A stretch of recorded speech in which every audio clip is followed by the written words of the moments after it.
Hello, everybody, and welcome again to Nerd to the Third Power, your one-stop shop for all things nerdy and awesome. I'm your host and master of ceremonies, Dr. Gonzo. And with us again, fresh from the fields of battle and covered in the blood of her enemies, is our resident anime goddess, the Cat. Cat, you look like you've just come through the Battle of Westeros. Oh my god, guys. Don't ever run a convention. It's really hard, guys. Oh my god.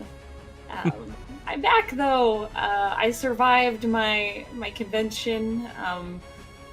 It was really rough going there for a while there.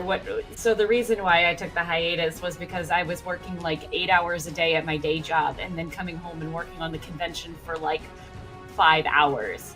And I was like really at my wit's end and had no free time. But the convention was very successful. We had like 6,000 people show up, so holy shit. And now it's over and I'm still super Tired. Like over a week later, I'm still like, I could go for a nap. Nap. This is your biggest year ever for Anime St. Louis, wasn't it? Yes, it was. We've had like a 500-person growth for the last 2 years, and like 2 years ago I took over as the guest relations director, so I'm not saying that there's a correlation, but there's totally a correlation. Because I've had various positions on the con staff over the many years. I've been working on the con for like 11 years now. Since I took over specifically as the guest relations director, I've been booking what I think is a really good guest list, and I think that's really, in my opinion, contributed to our increase in attendance. But that increase in attendance comes with a lot of its own problems, and having a larger guest list comes with a lot of its own problems, and most of the problems are, oh my god, we have so much to do. So on the one hand, it's yay, biggest year ever. On the other hand, it's please kill me, never again. Yeah. So we're like, oh my god, because we're getting ready to re-sign our contract for our venue, and it was absolutely packed. Like, it was noticeably more dense while we were there. Like, people were saying it feels like there's more people this year just due to everywhere you went. It was just like crowds. And that's such a great problem for us to have, because we had our attendance plateau for many years, and we were worried, like, are we ever going to get that attendance up? And if we couldn't get our attendance up, were we going to be able to continue this convention and stuff like that? So having unprecedented growth is really great, but are we going to outgrow our venue is like the terror. All right. And also with us is Skyblaze. How are you doing? Well, I've just finished setting up the caffeine drip for Kat. Thank you. Much appreciated. Yeah, you're welcome. You looked like you needed it. And I'm going to be heading to a theme park for 2 days, so I'm good. All right. And Birdman, how are you doing this week? I'm good. All right. Good to hear. Well, we got a fun show for you guys tonight. Tonight we're discussing something that I have been really excited for and really looking forward to. This show was for me. It really was. I get so few times to actually talk about something that I'm really passionate about and excited for, and this is one of them. We're talking about Detective Pikachu, a movie that I have been really excited for and really looking forward to. So that's going to be a lot of fun. But of course, there is procedure to follow, so we're going to begin, as always, with Ask a Geek. And Kat, it's kind of fitting that you just come back from an anime con, because we have a question here from Riley for you, and he asks, what is your favorite thing about running an anime convention?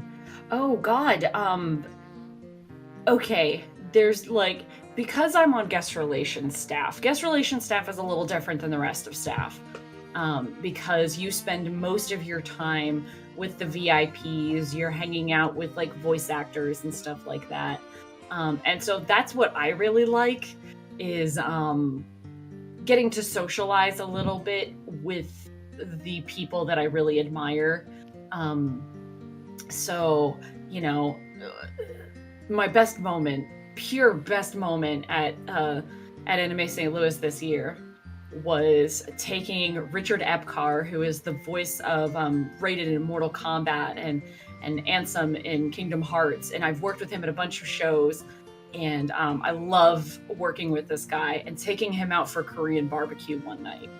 Like, nice. To me, that is just like my favorite part, is just getting to like relax for 5 minutes and socialize with somebody while like over a good meal. I love doing that. I also really love, and it's extremely stressful, but I love running autograph sessions. They are not fun to run, but I love seeing how excited the fans are. And that sounds really cheesy, but it is a genuine feeling, because fans get really excited when they get to meet this or that celebrity. We had at our convention this year, Caleb Hiles, who is a YouTube singer, and he's by far one of our most popular guests that we have. And he does a concert for us. He actually does 2 concerts for us. And after his Saturday night concert, he comes out and there's just a swarm of people who want to meet him. And we have to run a really, really exhausting, like at midnight autograph session for him. And it's worth it because of all of these people who are so excited to meet him, and who want to like stand around and ask him questions. And when the guest has enough time and they really, get one-on-one conversations going on, it's really just magical thing. Because those were experiences that I had as a kid. When I was young, going to conventions, my dad dragging me to Star Trek convention, or when I was young, I got to meet my favorite author, who is Anna Martin, the author of the Babysitters Club. And I was just absolutely astounded. And that is like what I love to do for other people now. Okay, all right, cool. Next question here. This one comes from Dina, and it is for Skyblaze, and you seem to have to open yourself up to something here, Skyblaze, because she asked you, based on your comments that you've been writing fanfic for many years, do you have any work that is available for people to read, and where could they find it? Yes, I do. Under the pen name Skyblaze, you can actually find my stuff on fanfiction.net and on Archive of Our Own, aka AO3. Okay, do you have any works that you're particularly proud of that you'd like to shout out? There's a fic I'm working on with my writing partner Taranea, which is called Advent of Equinox, and it's a Sonic fic, which is a continuation of the story of Sonic Unleashed, only Sonic and Shadow get transformations in this one. Shadow gets wings. It's the obligatory Shadow gets wings story. And there's also several Knight Rider fics, one of which I'm particularly proud of, which is called A Race Through Dark Places. I'm very proud of that, because I think it was quite an emotional piece. But yeah, if you're into, Knight Rider, Doctor Who, what else have I written? Knight Rider, Doctor Who, Sonic, all sorts of stuff. Feel free to go and check it out. Leave comments if you like it.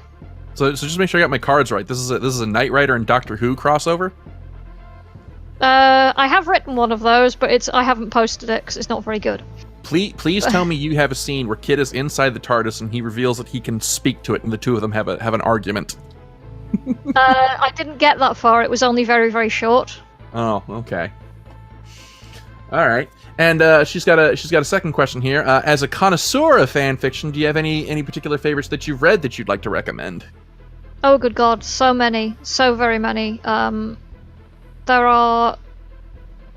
Fanfiction's one of those things where there is so much of it, and so much of it is crap. But what is out there that is good is so good. There are a lot of books out there that are absolute garbage, but there are a lot of books that are fine literature. You can't really judge one by the other. It is very, very difficult to say, this story should have been published because it's fanfic. But there are some which probably should have been. My parting partner Taranea, if you're into Sonic fic, please read Taranea's stuff, because she writes such absolute brilliant stuff. And if you're listening to this on the YouTube feed, we'll go ahead and put a link below the feed so that you can find anything that we're talking about here. Oh, absolutely. So. Oh god. There's a really good fanfic on fanfiction.net called Face on a Train, or Just a Face on a Train, which is set after Spider-Man 2, the Sam Raimi films, where somebody who saw Peter Parker's face on the train meets him again, and it all butterfly effects out from there. It's actually really, really good, and that one's definitely worth reading. Okay. All right, cool. All right, and let's see your next couple questions here. These are from Danny, and his first one is to me, and he was listening to a previous episode and comments that I made about collector's editions and how, I only buy a collector's edition if it has collectibles. So his question is, what is my favorite collector's edition that I have in my collection? And I would have to say right now that is my Japanese version of the Bayonetta Climax edition for the Switch. And the reason why I got specifically the Japanese version, because it also was released in Europe and was about $100 cheaper. But the Japanese version is the only one that you can get that has a physical box release copy of Bayonetta 1. It was only ever released in other regions as a digital download. The only way that you can get a physical copy is in this box set from Japan. So that's why I bought that. And that's actually the second most expensive thing in my collection right now, is that box set. So it's got a place of honor up on my shelf. So I'd say right now that's my favorite collector's edition. Coming a very close second is actually the Xenoblade Chronicles 2 Special Edition, which I snatched up on sale last week off of Amazon, and I really love the stuff that came with that. I've discovered that I've got kind of a minor addiction to video game art books. And because at the same time I bought the special edition for Xenoblade Chronicles, for the Xenoblade 2 special edition, I got the Xenoblade 2 art book, and now I've got kind of a minor collection of art books on my bookshelf. So, but yeah, the Bayonetta Climax edition, that's my favorite collector's edition in my collection so far. And his second question here, it's addressed to me, but I'm going to open up to you, Skyblues, because you actually wrote an article about this. And his question is, what do I think of the announcement of a new Earthworm Jim game for the Intellivision Amico? So I'm going to go ahead and let you take point on this while I compose myself. As Gonzo said, I did write an article about this for work. If you look on the website Only SP or Only Single Player, and do a search for Earthworm Jim or Intellivision, it will come up. And I did a whole bunch of research about what the hell is going on with this thing. And what I really do not understand is why they're announcing this Earthworm Jim revival on a console that is very, very confused about what it is. Because the Intellivision Amico has been announced that it's going to have remastered versions of old Intellivision and Atari games on it. So your first thought is that it's going to be a classic console similar to things like the NES Classic and the PlayStation, the PlayStation Mini, and so on and so forth. But they've also said that it's going to have new games on it, and they've also said, and this is the thing that really baffles me, none of the games will have a mature or adult rating. So it's all going to be teen or below. So it's not a console for adults, but they're putting all these retro games on it, which is going to be the sort of thing that appeals to adult retro collectors. And then they're putting on a revival of the game from the 90s, which doesn't fit in with the early 70s, 80s theme,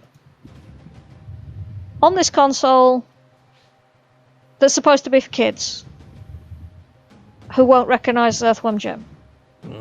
I am very confused.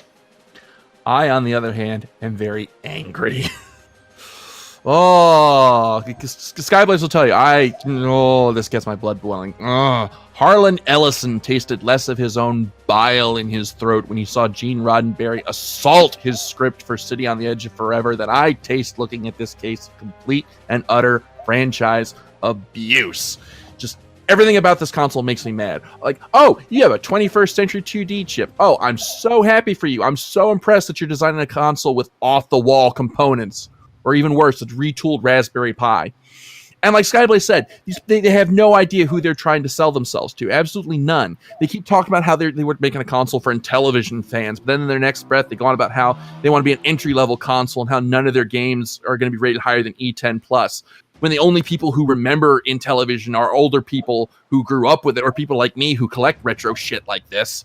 Enthusiast collectors, but like that's not the market that you market an entry-level console to. You know who an entry-level console is for? It's for parents. It's for people who are either looking for a Christmas gift for their kid or maybe want to tool around with some Need for Speed after work.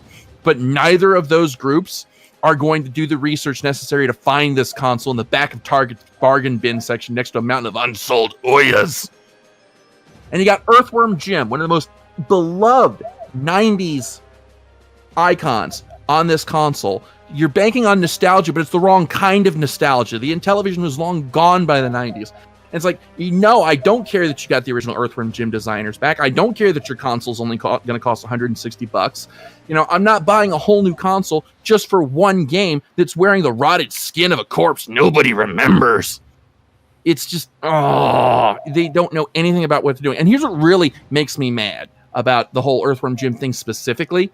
Tommy Tallarico is the CEO of Intellivision now. Now, if that name sounds familiar, he's the guy who runs Video Games Live, the concert series. He was also the composer for the original Earthworm Jim games. So the whole reason he's bringing this franchise back that he was involved in is just to cash in on his own past glory. It's a cynical cash grab, and I hate everything about it.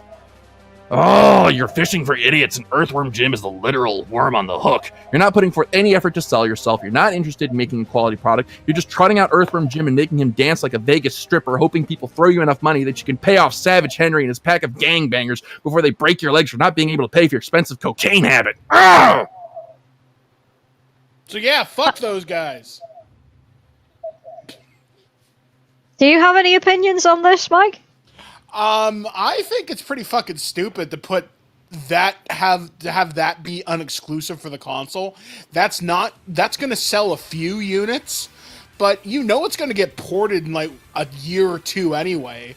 It's not going to be enough to make this thing move anything significant numbers wise. Like you just said, it's going to sit in the back of Target next to all the Ouyas and PlayStation Classics because no one's going to fucking know about it.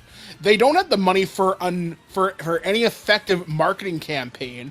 You're not going to see this thing roll out anything significant. Okay, maybe we'll see something at E3. Maybe you'll see something on YouTube and some YouTube influencers. You don't have the market penetration to be a super successful console. You just don't. You're a glorified Raspberry Pi, and ultimately, at the end of the day, who gives a shit? Yeah, if I wanted a fucking Raspberry Pi, I'd buy another fucking Raspberry Pi. Yeah, I mean, and $160? I mean, to quote my favorite movie of all time, well, whoopee fucking do. I can do a lot more with a Raspberry Pi for $160. Yeah, the thing that really gets me, though, have you seen the bloody controllers they've put out for this thing? Why are you keeping the vertical design layout? Why do they look like iPods from 2005? You're not Apple Intellivision now. Cut it out! Do you think Gonzo's a bit angry about this situation? I think he's gonna pop a vein, man. Yeah, I know, right? I could really go for some Raspberry Pi right now, though. Y'all keep talking about pie. I'm kind of hungry. Well, before I have a stress-induced aneurysm, let's move on here. That's all the Ask a Geek questions that we have for this week. Thank you, as always, for sending them in. You can send them to us through the email at drgonzo@nerdofthethirdpower.com. We love getting your questions, love reading them on the air, so get your questions in. You just might get read on the air. And with that, now let's move on to a happier subject, something I've been very excited for. Just so happy to talk about. Detective Pikachu. The movie that I'm just going to throw my cards on the table, I think has finally broken the video game movie curse. This is the movie that Ratchet and Clank was supposed to be. This is the video game movie that has taught me to love again. Because if you remember, I was just so heartbroken by that movie. But yeah, the Detective Pikachu, the new Ryan Reynolds movie with Ryan Reynolds as the titular Detective Pikachu, as a Department of Redundancy department.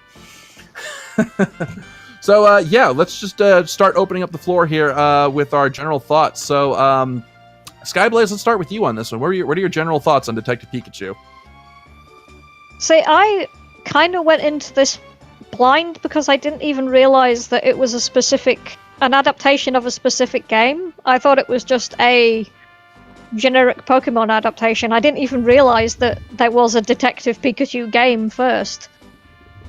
So, I've learned a thing. I thought it was great. I had a really good time watching it. It was just cute and fluffy, and it felt comforting. Yeah, fair warning, most of this review is going to be like 80% us just squeeing over how cute X Pokemon was, so like, if seeing us melt into puddles of joy and adorableness is not your thing, then, peace. We'll see you next week. All right, Mike, what about you? What did you think of Detective Pikachu? I haven't played the Detective Pikachu game. The last Pokemon game I played extensively was Pokemon Let's Go Eevee. Put 100 and something hours into that, but I watched the anime a lot as a kid. I saw almost all the Pokemon movies in theaters during their first runs. So going into this, I was, okay, can they make this world feel lived in?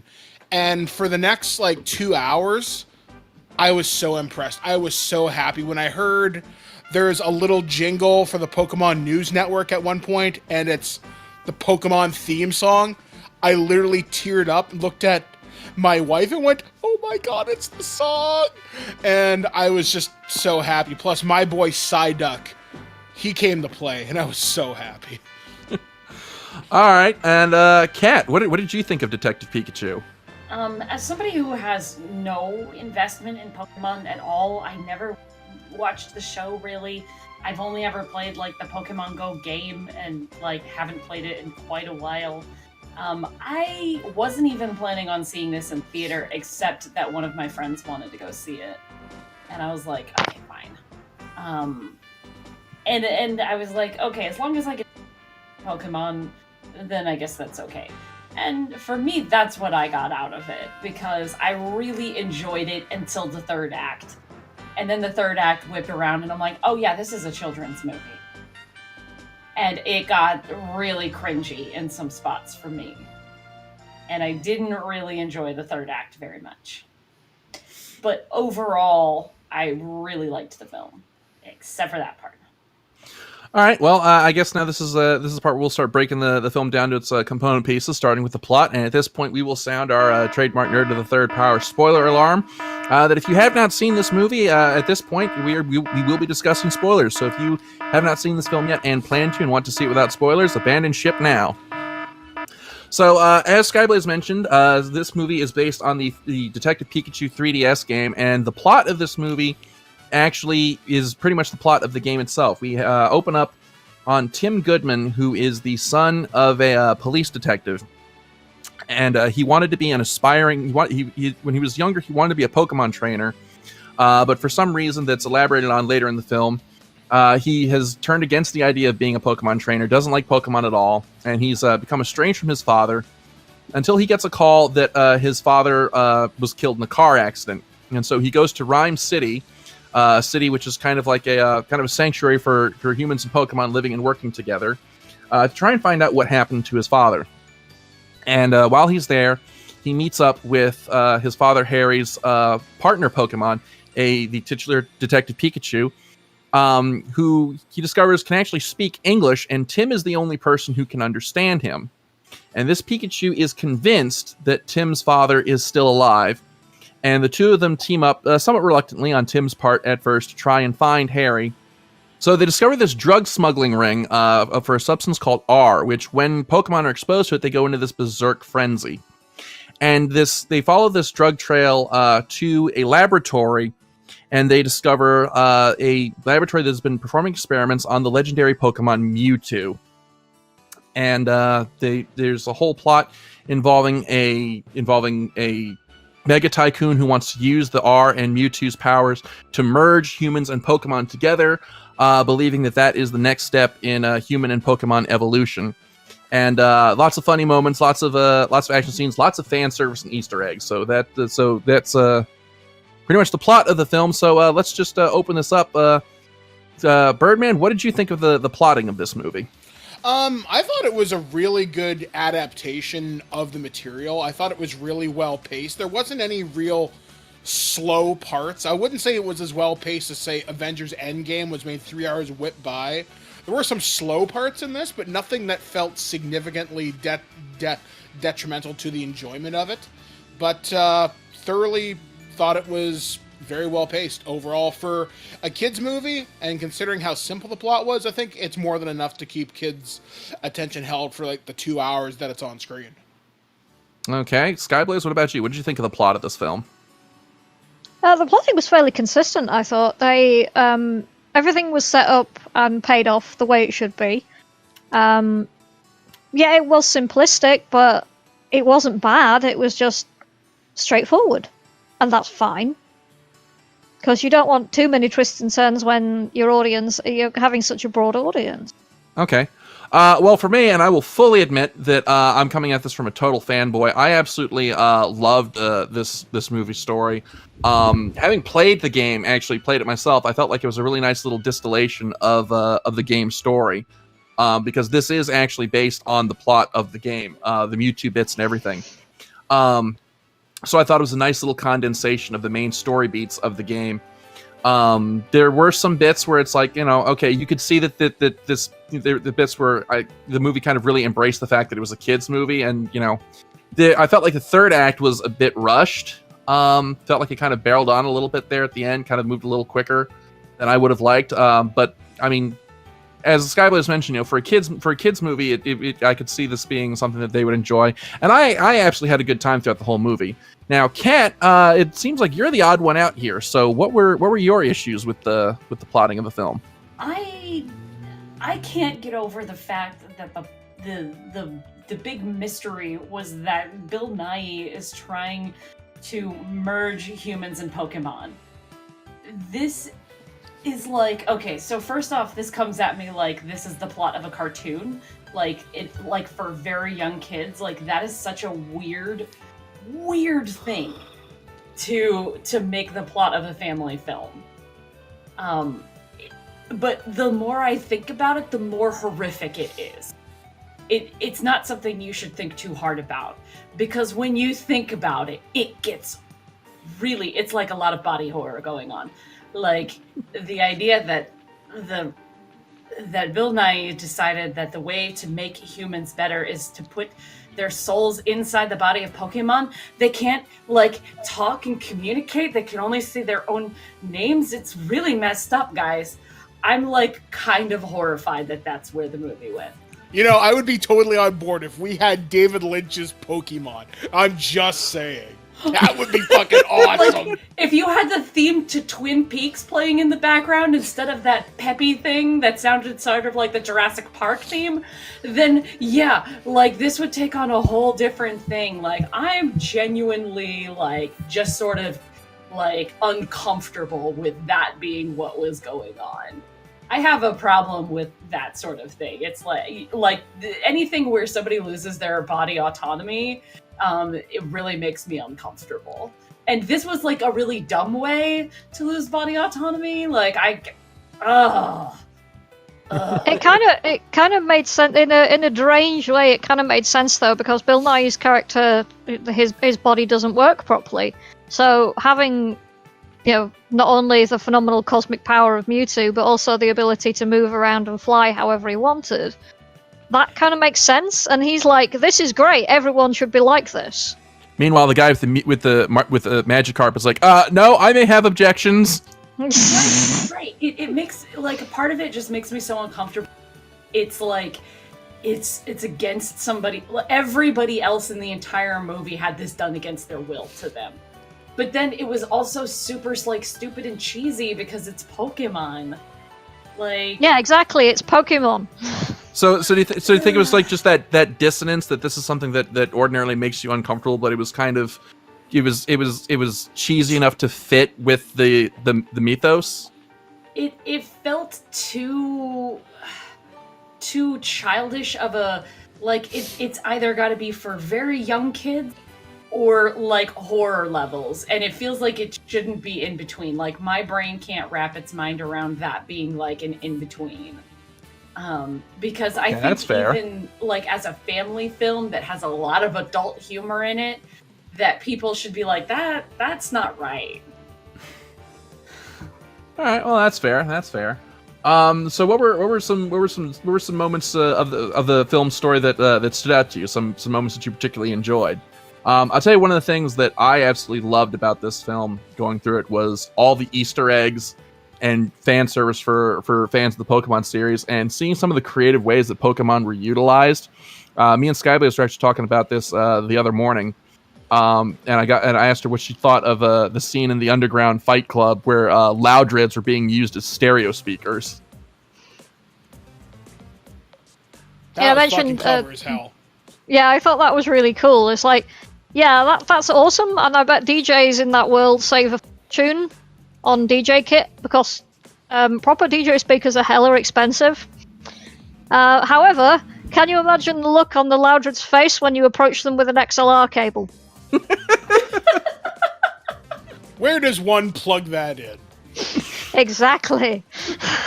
Male or female end? Oh no!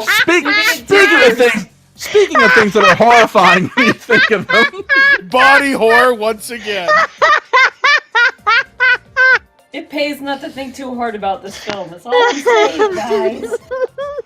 I want the David Lynch cut. I'm just saying. Tony, we broke your wife.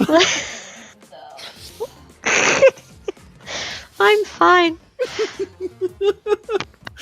But like, no, there were so many things that in this movie that, like, it's hard for me to pick one thing that stood out to me, because so much of it was just like, it was just one continuous stream of joy to me. Skyblaze, what about you? What were some moments that stood out to you? It's not really plot related, but one of the things that I kept noticing was how many remixes of music from the games there were in there. There was a remix of the battle music that was in the Fight Club bit, the Underground Fight Club bit.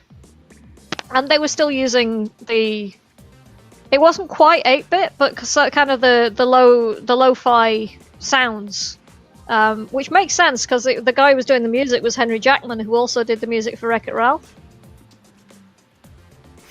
And I really appreciated that. I thought that was very cool and very appropriate. Okay, Birdman, what was the story moment that stood out to you? Psyduck. Anything he did. Yeah, the bit where he blackmails Pikachu into giving him a foot rub. I love that. It's like, come on, bring it in. I love that. I'd like to hear the psychology of being strapped in a booster seat next to a bomb. That I thought was fantastic. I really liked the reporter character. I just Lucy? I thought she was great. I also liked the subtle nod to aliens when they're in the Mewtwo lab and the Greninjas have them all tied up with their tongues above them, and you just see the drool on the floor. I thought that was cool. One thing, though, that pissed me off, this was a golden opportunity, and they Suicide Squad this one. Do you remember how the Suicide Squad trailer had Bohemian Rhapsody? Yeah. Detective Pikachu had Holding Out for a Hero. That should have been in the final battle, that song. It was in Shrek 2. It was in Short Circuit 2. It should have been in Detective Pikachu. That song would have guaranteed charted on Billboard for at least 2 weeks if it had been in this movie. Okay. I promised you that. But, missed opportunity. But other than that, I'm trying to think of what else really stood out to me. The end credits, the music, and then all the artwork that was from the manga. I thought that was pretty cool. I was very impressed with that. All right. Oh, another thing. I've just thought of another. Well, that entire interrogation scene with Mr. Mime, especially when he opens the invisible door and gets the invisible gasoline, and then bumps his head on the way out. and then drops the match, and the expression on Mr. Mime's face of "Oh fuck." I read somewhere that was like, "Good thing they cut away, otherwise they." And going back to the subject of body horror, let's talk about that Ditto. Oh fucking hell! Must we? Those eyes! Those eyes! Catherine Newton is an absolute adorable cinnamon roll in this movie, but oh my god, seeing her with Ditto eyes, I'm gonna wake up screaming to that image for weeks. That forever, no. So, Kat, what were some story moments that you enjoyed in this film? I loved everything about Mewtwo, because what little I know about Mewtwo is it's sort of the more, like, in terms of story, Mewtwo is this more existential character who has, like, identity crisis, and it gets very, like, philosophical. And so I was going, okay, are they gonna keep this a kid's movie, or are they gonna bring a little bit of philosophicalness to the character? And I was pleased that there was some there, since that's all I know about the character. Yeah, my work. So that was cool. I liked that. I'm with Birdman in that I loved Lucy, the character, because she was insane. She really, really wants to be an ace reporter, like Carmen Sandiego spy kind of thing, and just her being over dramatic about everything made me so happy. I don't know why. Just the fact that she was like, okay, we're gonna go in, we're gonna go break into this place. I'm not even thinking about my own safety. We're just going to do it. Well, I mean, we're talking about a woman who carries a Psyduck around on a backpack, so. Which, again, Psyduck gets a headache, explodes, kills us all. I read a thing, it was in, I think it was on an online article or something, that apparently the actress who was playing Lucy had to carry, like, quite a lot of weight on her back. Yeah. To sell the fact that she... A 40-pound backpack to sell the fact that she was... Jesus! Yeah. Now go back and watch that scene where they're running around on the giant Torterra and know that. Going back to what Kat said about Mewtwo, yeah, one of the worries that I had about Mewtwo was that they were going to just Flanderize him into this kind of just, kill all humans figure that he is so often represented as in fandom, but I like that they gave him, like, some depth to it. Like, okay, yeah, he's pissed off at how he's been used by humans, but at the same time, he's also is realized through the actions of Harry and Tim that, not all human beings are like that, and that it's not worth it to just go all kill everybody. So I like that they actually gave him I guess a compassionate side to him, and I really thought that was a neat touch. So also, when you see that entire scene where Harry's dying and Mewtwo says, "Your Pikachu's offered his body to help you," and that's like, it was so sweet, and all of the intentions that Pikachu has and how he feels about it are expressed purely through body language and a couple of Pika Pikas, and that was really nicely done. In fact, the body language that Pikachu expresses throughout the entire film was incredible. Which I guess brings us to the next section of the film, and that's the cast. And can I just say that I was kind of not that Ryan Reynolds was going to be voicing Pikachu, but he knocked this one out of the park. Like, this is going to be up there with Deadpool as, like, his most famous roles. Oh yeah, absolutely. Like, go ahead. I think the casting for this movie pretty much was consistent all the way around. There wasn't one person who felt miscast or out of place. I mean, even Ken Watanabe felt in universe. Like, nobody felt out of place in this movie. I think it was fantastic, other than the fucking weird Ditto. It was fantastic. But the Ditto was kind of, like, supposed to be Uncanny Valley in universe. Well, that's getting into the presentation. I want to give a shout out to the two human leads, Justice Smith and Catherine Newton.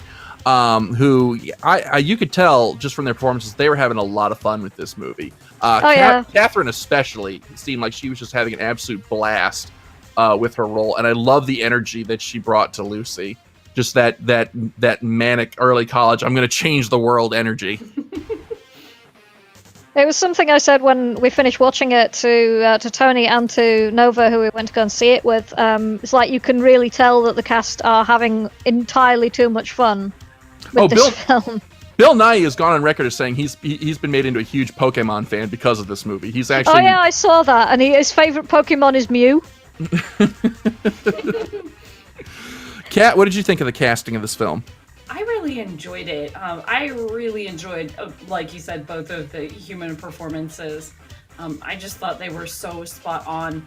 I almost had a hard time buying them as adults because both of those actors look so young. Well, I mean, they are. I think Catherine Newton's only, 21, if that? I know, but they look like they're in their teens. And maybe it's because that's just because you're old. Well, obviously. I'm gonna back away slowly. I'm not involved. Yeah, I'm really old. I'm ancient. I am ancient and forever, burning at the heart of time, and so on and so forth. Yeah, we know. But I definitely was like, oh, they're playing teenagers. And then I was like, oh, no, they're not. They're playing 20-somethings because they're 20-somethings. I'm so used to, 20-somethings playing teenagers. I think my brain is ruined for recognizing people's ages now. Thanks, 90210. But, right, and Buffy. But, they had so much energy that I think even in my 20s I didn't have. They're just bam, bam, bam.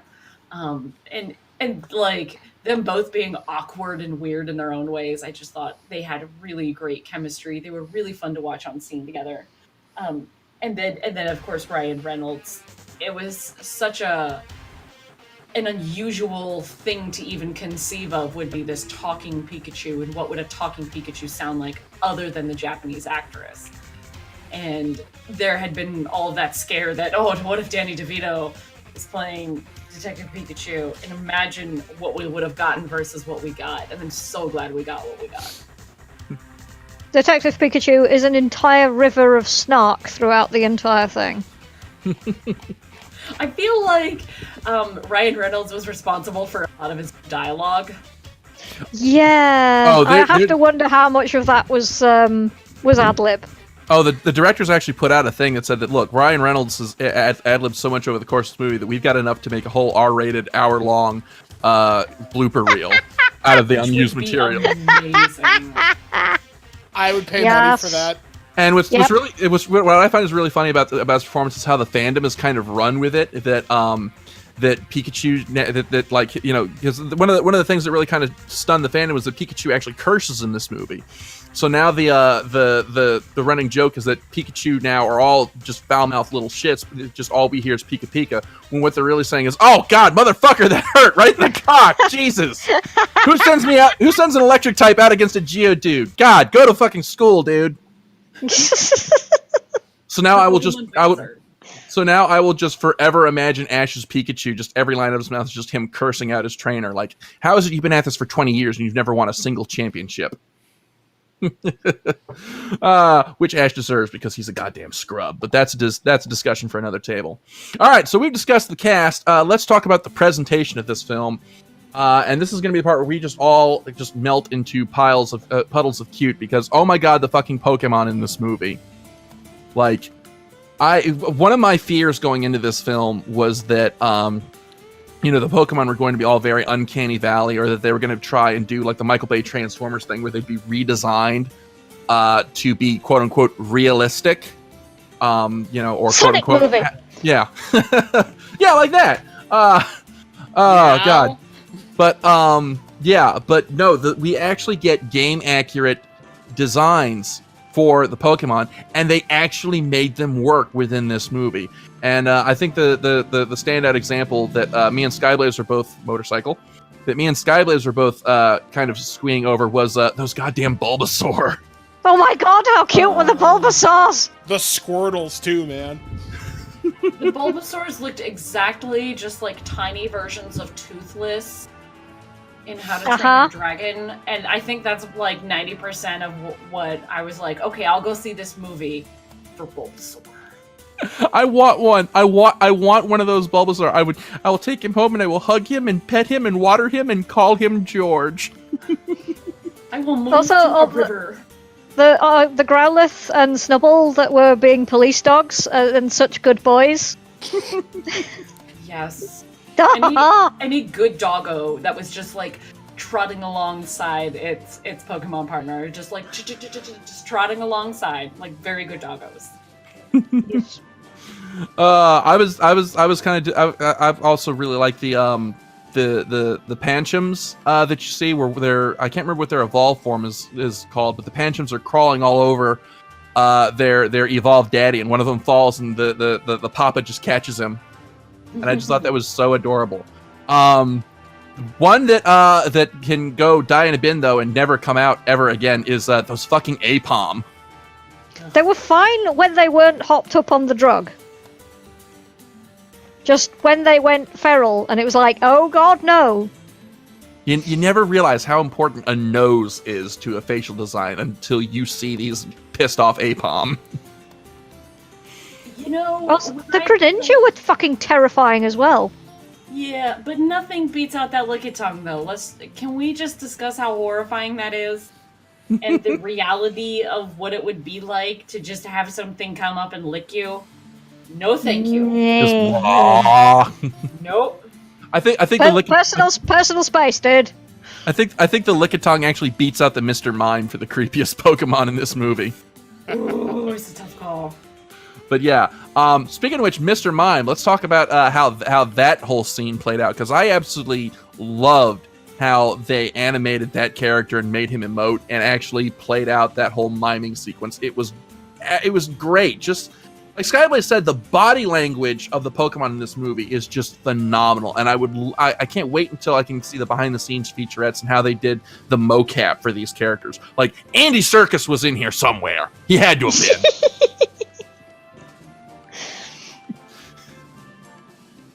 All right. Also, even the Cubone, who are not that cute, were still like they felt real. They felt like creatures that existed and were actually having an impact on the world. They didn't feel like they were floating above the world, which, if CGI is done badly, they can feel like that.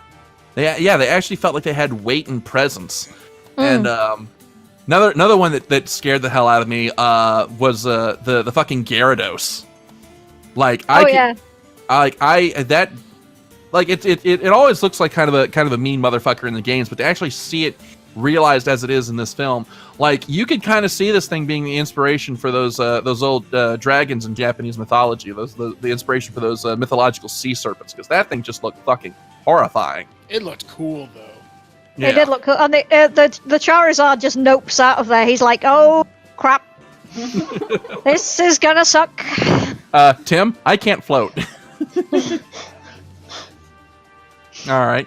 What about you, Birdman? What did you think of the presentation of this film? I thought all the Pokemon looked fantastic. Whenever they were on screen, they never felt weird or out of place. It felt like a lived-in world. That's the thing that worried me the most about this movie is, will the world feel genuine? Will it feel like Star Wars, where it's like a used future? Will it feel like Blade Runner, where we're supposed to believe in this cyberpunk future? Does it sell the universe? It stuck the landing. It really did. Like, Rhyme City feels real. They openly say no battles, no trainers, no Pokeballs. Pokemon live in harmony with their partners here. And it felt like just a city with a lot of pets in it. It felt like a Pokemon world, and I didn't expect that. I didn't expect it to sell me so hard on the universe. First, it being fantastic and everything, but it felt like in Pokemon, there are insurance people, and you never question it. It's just like, okay, there you go. There's Squirtles working alongside a fire department, which is a great callback to an episode in the first season, the Squirtle Squad. That is awesome. I love that. Okay. Kat, yeah, the world building was really nice, because there are subtle things like that if they're not there, you don't really notice, but the world doesn't feel as real. Mm-hmm. Okay. Kat, what about you? What did you think of the presentation of this film? I thought it was very nice. I didn't always buy the Pokemon 100% of the time as like being there, but overall, I really liked it. It all looked very good. I thought the Rhyme City itself was so spectacular looking. Because it had this sort of vague, you don't really know where this is supposed to be set kind of thing. You know, like it's kind of vaguely Japanese, vaguely American, made up world. That honestly reminded me of like a fusion of San Francisco and Zootopia. Like if these two places were the same thing, that's what Rhyme City would be, because it's got all of these bright lights and neon, and then you've got all these animals everywhere. Okay. I really enjoyed it. I'd want to live in that world for sure. Just as long as you don't have to look at any Ditto. Really good time.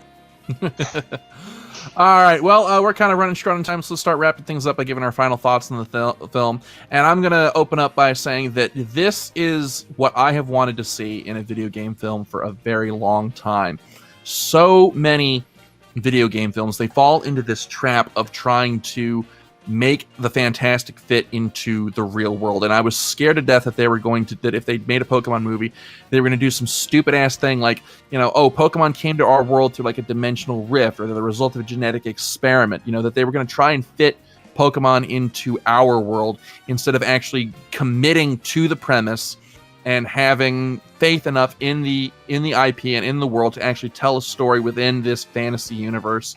And I in hindsight, I really shouldn't have worried all that much, because if there's one company that is going to have faith in its intellectual property to let it stand on its own and actually commit to telling stories in these worlds, it is Nintendo. And it warms my heart to finally see a video game movie that is actually legitimately good. Is it an Oscar winner? No. Is it the greatest film ever made? No. But it's a film that knows what it is and commits to it and revels in it. And I am absolutely overjoyed to see this movie. And it will be the Blu-ray set will be a nice palate cleanser when the Sonic film comes out, which does everything that I was afraid this movie was going to do. So, Skyblaze, what about you? Final thoughts on Detective Pikachu? As I say, it's not Oscar material, but it's not trying to be. It's trying to be something warm and and sweet, and that's fine, and it does that really well.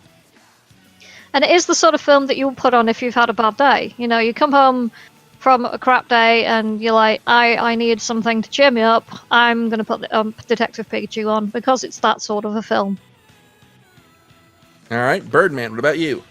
I didn't think a live-action Pokemon movie would ever work.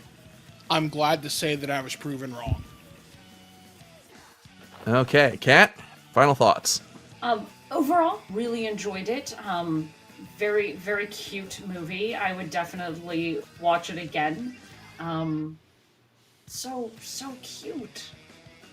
Very cute. Yes. Alrighty. And so with that, this is the part of the show where we give our final ratings on the film. As always, ratings best to worst are see it now, wait for matinee, wait for DVD, wait for cable, don't even bother, and Brian's rating, fuck this movie. So I'm going to go ahead and go first and say, if you are a Pokemon fan, this is definitely a see it now film. This is a movie that is for the fans. This isn't one of those Hollywood, we have to appease the general audience crap fest. This is a movie for Pokemon fans. And if you are a Pokemon fan, you owe it to yourself to see this movie. So that's going to be my rating. See it now. Birdman, what about you? I'm going to say go see this with a matinee, because it is accessible enough for general audiences that you'll get the hang of Pokemon pretty quickly. If you're a Pokemon fan, you'll get a lot more out of it.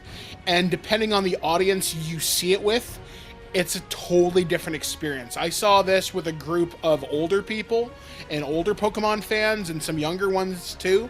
And everybody had the same joys and the same highs and lows during this movie, and it was fantastic. So see it on a matinee. If you're a general fan, if you're a super fan, you've already seen this movie like twice now. So go see it. Okay. Skyblaze, what about you? If you're a Pokemon fan, definitely go and see it at the cinema. Ideally, go and see it with friends, because that does make a difference. If you're not such a huge Pokemon fan, maybe wait for it to come out on DVD or see if it's on cable. If you get the chance to watch it, even if you're not a huge Pokemon fan, you should, because it's cute and it's fun, and there's nothing wrong with that. And if you're in the mood for something cute and fun, then definitely give it a try. Okay. And Kat, what about you? Final thoughts? I would say go see a matinee, unless you're a super fan, and then like Birdman said, you've already seen it twice. It is very cute. It is, though, as I have cautioned, it is a family film, bordering on a kid's film at sometimes. So there are a lot of elements that are not meant for everybody. So that was a warning that I got going into the film, and it definitely made it a little bit easier for me to deal with the parts that I didn't like, was to just know that not every moment of the film is made for me. Some of it is made for the other people in the audience. So with that in mind, yeah, just go pick it up on a matinee, or again, super cute film. Just go see it. It's cute. Alrighty. And with that is all the time that we have for Nerd of the Third Power this week. Thank you as always for tuning in. Tune in next week where we are discussing, finally, I don't understand why it took us so long to get to this topic, but next week we are discussing Dungeons and Dragons. Going to be a really fun show. And so yeah, we will see you guys next week. Thank you as always for tuning in. As always, I'm Dr. Gonzo. I'm the Cat. I'm Skyblaze. I'm Mike the Birdman Dodd! We will see you next week. Taka, play us out.